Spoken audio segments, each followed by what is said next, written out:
Hey everybody, it's HeroicMizu here, and in today's video I'm going to be giving you some tips and pointers on how you can increase your score in Phantom Pain Cage. I feel like many people are playing Phantom Pain Cage and aren't realizing that there's essentially a strategy in order to play through Phantom Pain Cage, especially if you are free to play or if you're a light spender and you don't have as many characters. There is definitely a strategy that you should probably try to follow in order to maximize it and ensure that you gain as many points as possible. So let me tell you a little bit of how I rank. So within the first week of the game, since the game launched on a Friday I believe, I didn't play Phantom Pain Cage that week, but the week following after that, which was Musashi and Iron Maiden I believe. And for Musashi, I was able to clear all the way up to Hell Mode. And surprisingly, after I cleared up to Hell Mode, I was in the top 10 to 30 percentile of players already. And I was like, okay, that's pretty cool. Like, I didn't really spend any money on the game yet, and I'm able to clear the content. I barely cleared the stage. I only had like 5% life left. And then the following week afterwards, it was Roland and Alpha. So essentially for Roland, I was able to basically master the fight. I can get a no-hit run, even though there's the Scorched Earth passive, so I'm not going to include that as damage. But for the most part, I pretty much have mastered the fight with Roland. I can do it pretty often and ensure that I attain a high score. And for Alpha, she's way more tricky. However, I was able to complete both stages in Hell Mode, and I netted in the top 3%. So I was super excited to get up there. So definitely, as free to play, you can definitely climb pretty high in Phantom Pain Cage if that's your thing. So I'm gonna categorize you into two groups.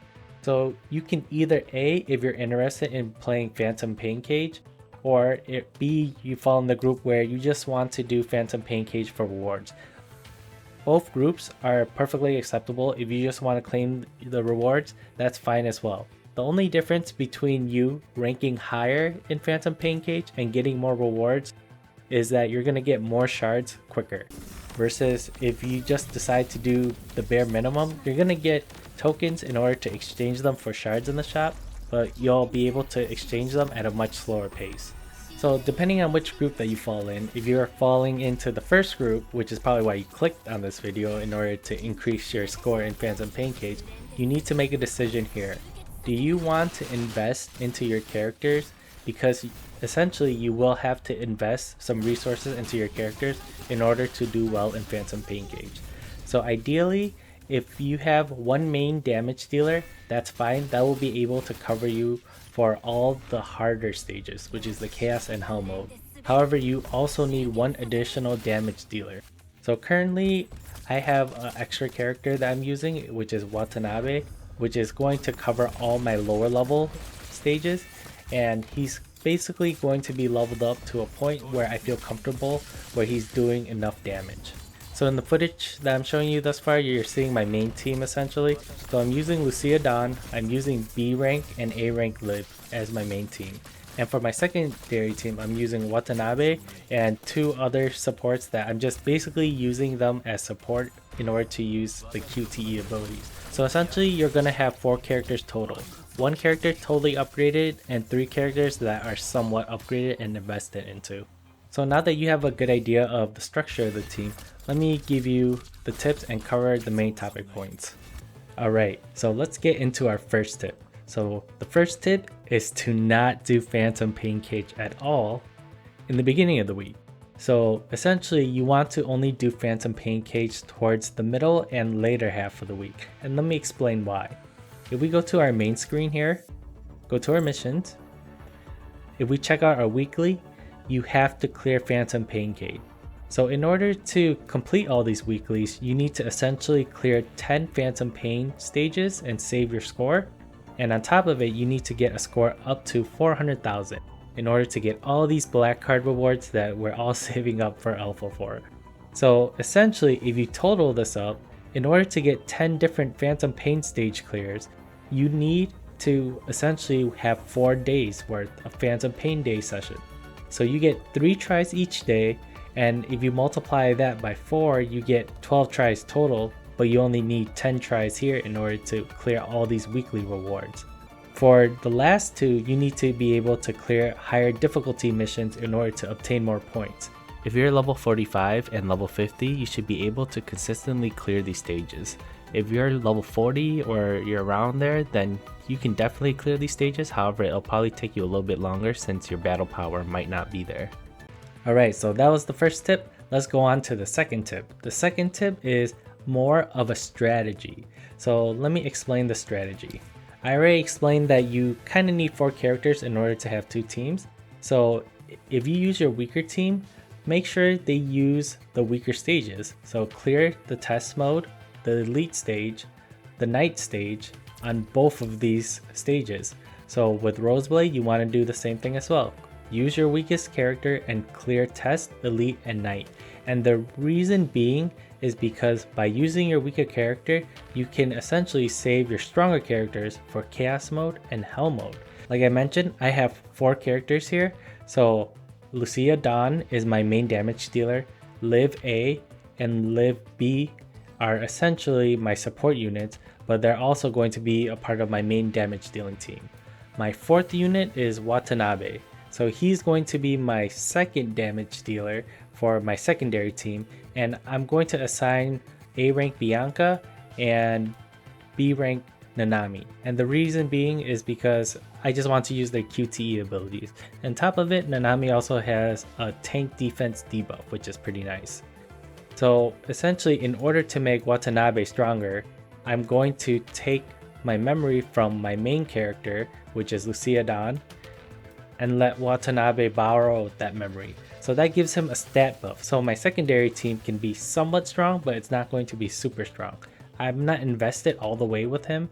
So if you look at my weapon, he's using a purple weapon now.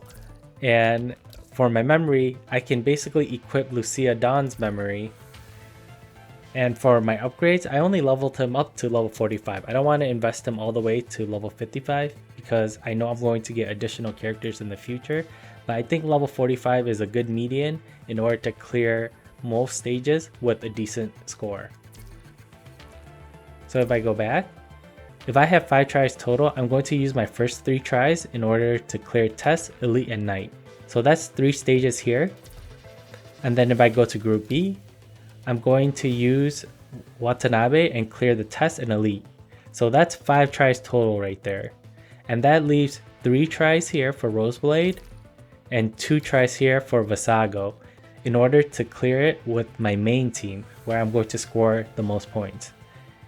If you use a weaker team in order to clear the test and elite stages, yes, you will lose less points because you won't be able to clear it quickly. So you'll probably get roughly around 10,000 or 11,000 points instead of the full 12,500. However, if you're able to clear chaos mode and hell mode, this is where the bulk of your points are going to be. So that couple thousand difference does not matter at all in comparison to clearing chaos and hell mode. So you really want to make sure you clear all the stages here. This will allow you to maximize all your points and you'll be able to clear your weeklies. And on top of it, you'll be able to clear these weekly rewards as well. So the last quest requires 437,500 points and essentially you'll get a shard. This is not game breaking or anything special, but it's just something nice that you can collect. But you also get some cogs here, which is always a bonus, and an EXP upgrade. So that's essentially my strategy on how I assign 2 different teams in order to clear these stages. My next tip is to always clear these stages at the end of the day and when you have no stamina. And the reason being is because if we go back to our main screen and go to members, and then for Lucia, I'm going to click train. If you ensure that you always use all your stamina, you may level up and get additional stats here. It's not going to be huge, however, every single point matters. If we click our promote screen with your enhancement material, you get a nice big fat stat bonus. So we get additional 25 attack here, we get additional defense, additional crit and HP. This is really nice. And every time you promote your units, they get a huge stat bump, which will help you. And it only costs cogs, so it's fairly cheap. And on top of it, you can also level skills if you wish in order to get stronger. But you have to decide on how much you want to spend in your unit. But essentially, you want to always make sure you do Phantom Pain Cage towards the end of the week and also once you spend all your stamina. So those are basically the main tips that I have for you. However, there are caveats to this. If you for some reason cannot clear Phantom Pain Cage because you're busy, you're going on vacation at the end of the week, just do your runs normally, like on the first day, and just get it over with.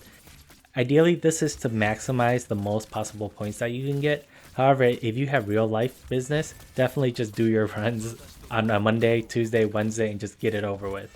But for the rest of us, if you have time, definitely do it towards the end. The next thing that I need to talk about is the amount of time in order to perfect your runs.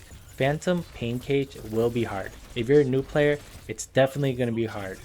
At around level 38, I was able to clear Hell mode, and I could do it somewhat pretty decently. If I had more time, I would probably get a no damage run. However, I would lose a lot of points on my clear time.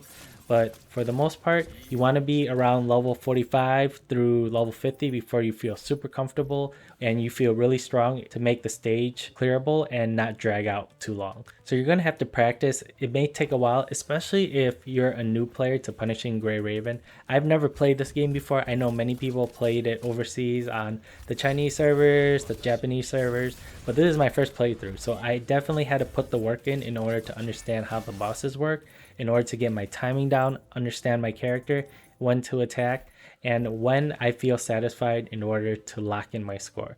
So you can't get around this. So this is the one part where you definitely have to put your time and effort into it in order to obtain more points.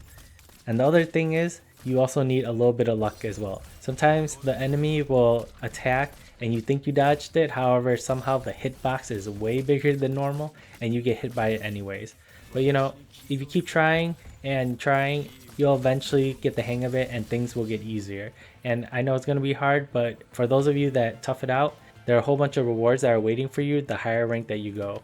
If you just want to cruise by and just get the minimum amount of rewards, that's fine as well.